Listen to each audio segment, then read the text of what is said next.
안녕하세요.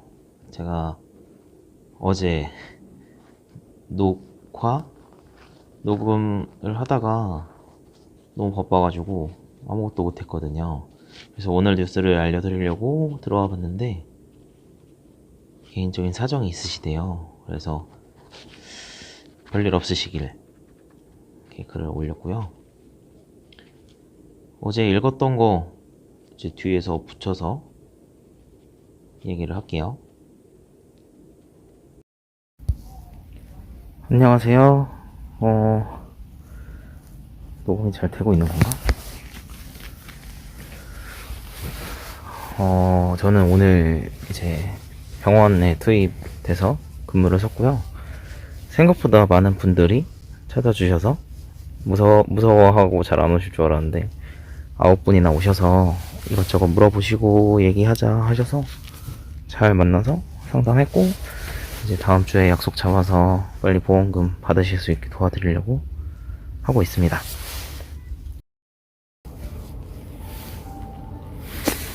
네, 그래서 조금 바빴어요. 정신 없기도 했고 너무 오래 걸리기도 했고, 그래서 이제야 시간이 좀 생겨서 안내를 드리는데, 네, 저녁 6시 36분에 오늘 아침 8시 38분에 올라왔던 뉴스 읽어드릴게요. 나흘 만에 다시 400명대를 기록했던 코로나19 새 환자가 어제 9시 기준으로 415명으로 집계됐습니다. 확산세가 다시 커지는 게 아니냐는 우려 속에 정부는 이번 주 상황을 지켜본 뒤 일부 방역조치 완화 여부를 검토하기로 했습니다.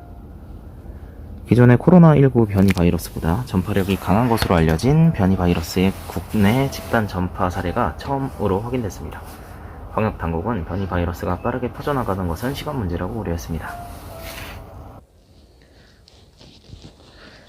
특례 수입이 승인된 화이자 백신은 오는 2월 중순 들어올 예정입니다.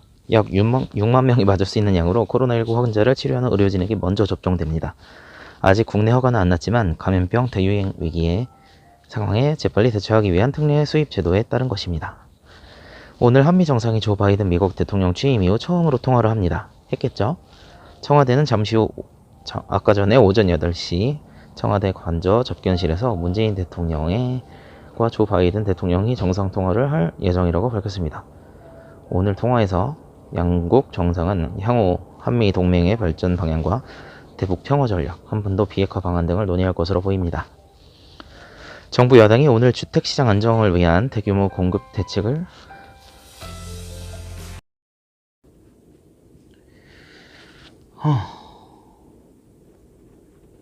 민주당 이낙연 대표와 나라 국간을 관리하는 홍남기 부총리가 4차 재난지원금을 두고 이견을 표출했는데요. 민주당은 당의 입장을 관철시키겠다며 사퇴론까지 거론하며 홍 부총리에 압박하고 있지만, 오늘 왜 이렇게 발음이 안 되냐? 홍 부총리는 기존 입장을 고수했습니다. 더불어민주당의 주도로 발의된 임성근 부산고법 부장판사에 대한 탄핵소추안이 어제 국회에서 가결될 것으로 보입니다. 이렇게 되면 임성근 판사는 헌정사상 처음 탄핵되는 법관이 됩니다. 정의당이 장고 끝에 다가오는 4월 7일 신성호 생일에 서울 부산시장 재보궐선거에 투표를 내지 않기로 결정했습니다. 김종철 전 대표의 성추행 사건과 관련해 국민의 심려를 끼쳤다는 점을 인정하고 후보를 공천하지 않는 것이 책임정치의 대원칙을 지키는 것이라 판단해서입니다. 이명박 정부 당시 국가정보원에 특명팀이란 게 있었습니다. 이 특명팀이 한 일은 민간인 사찰이었습니다. 최소 38명 이상을 집중 사찰했던 것으로 언론 취재 결과 확인되었는데요.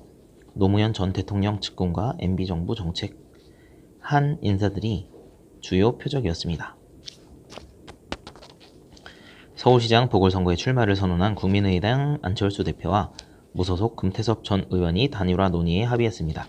이른바 제3지대에서 먼저 단일화를 한 뒤 국민의힘 후보와 최종 단일화를 하겠다는 건데, 국민의힘 후보들은 환영했습니다. 미국의 코로나19 감염자는 지난달 초 최고치인 30만 명을 찍은 뒤 줄어들기 시작했습니다. 지난달 26일부터는 14만여 건으로 최고치보다 13%가량 줄었습니다. 백악관 대응팀은 겨울철 확산이 시작된 추수감사절 이전 수준으로 돌아갔다고 보고 있습니다.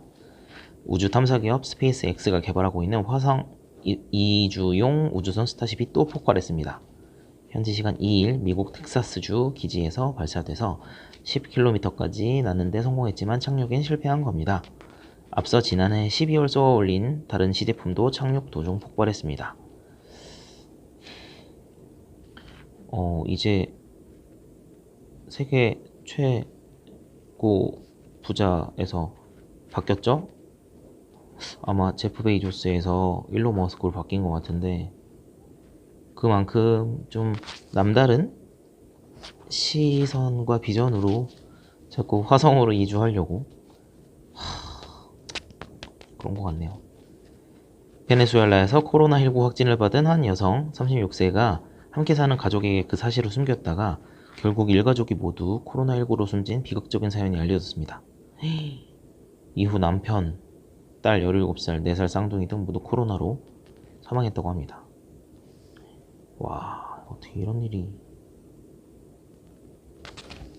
탈모 치료제로 널리 쓰이는 프로페시아의 제조사인 미국 머크사가 우울증을 유발해 극단적 선택을 불러일으킬 수 있다는 부작용을 알면서도 숨긴 것으로 나타났습니다. 최근 의학계에선 프로페시아 원료인 피나스테리드를 복용한 경우 극단적 선택 및 우울증 위험이 높다는 연구 결과가 잇따라 발표됐습니다. 저도 탈모인으로서 프로페시아를 20살 때 먹어봤거든요.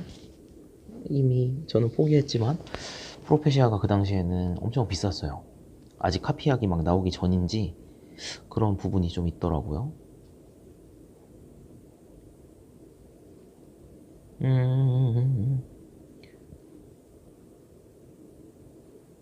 코로나19로 해외여행이 어려워지면서 구매 대행을 통해 명품을 사는 사람들이 늘어난 가운데 명품 구매 대행 사기 범죄가 극성을 부리고 있습니다. 구매 대행 업체 아모르의 경우에는 대금을 입금하고 물건도 환불도 받지 못한 피해자가 300여 명에 이른다고 하는데요. 주의가 필요합니다. 국민은행에서 연초 임금 피크 전환 예정자 등을 대상으로 실시한 희망퇴직으로 800명의 직원이 은행을 떠났습니다. 이로써 연말 연초 시중은행 5곳에서만 2,500명에 달하는 인원이 퇴직했습니다. 반려동물 1,500만 시대. 내 가구 중 한 가구는 반려동물을 키운다는 통계도 있는데요. 설 명절을 앞두고 반려동물을 위한 상품 매출이 늘고 있다고 합니다. 유통업계에 따르면 지난달 중순 19일부터 이달 1일까지 반려동물용 한복과 장난감 매출이 직전 2주 대비 각각 50%, 34% 증가했고 간식과 영양제 매출도 13% 증가했다고 합니다. 미국 헐리우드에서 이제 한국인의 일상과 한국어는 더 이상 낯선 모습이 아닌 것 같습니다. 한국계 이민자 가족의 미국 정착기를 다룬 영화 미나리가 골든글로브 최우수 외국어 영화상 부문 후보에 올랐습니다. 이 작품이 지난해 기생충의 영광을 이어갈지 주목됩니다. 기대를 모았던 배우 윤여정은 여우 조연상 후보에서 제외돼 아쉬움을 남겼습니다. 감사합니다.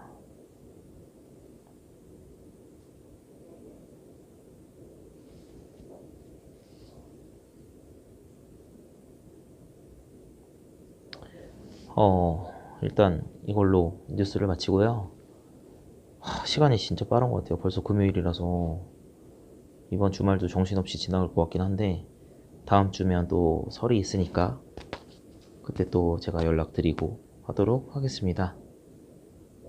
하고 싶은 말이 되게 많은데 천천히 나눌게요. 안녕.